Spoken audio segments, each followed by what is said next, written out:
كده مشكله النجفه اتحلت يا استاذ. تمام تسلم ايه ايدك. ده يا استاذ، انت مش لسه كنت لابسه العبايه؟ لا ما كنتش لابسه عبايه طيب أصلاً. ابعدي عنه والنبي بعد اذنك. ايه ده بعيد عنك وانا كلمتك يا ابني؟ يا استاذ انا عايز حسابي عشان امشي. طب حسابك كام؟ حسابي 300 جنيه. 300 جنيه؟ اه يا استاذ. طب اقعد طيب.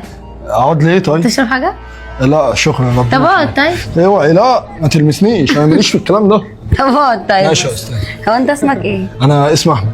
اسمك احمد؟ اه. بتاخد كام يا احمد في شغلانتك دي؟ قلت لحضرتك دلوقتي 300 جنيه في الشهر. في الشهر، يعني ممكن معدل كده 3000 2000 ونص كده.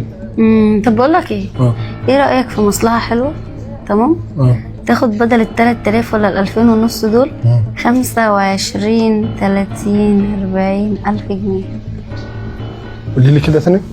25 30 25 30 الباب بيخبط. هشوف مين واجيب. الباب اول لما سمع الساعه خبط.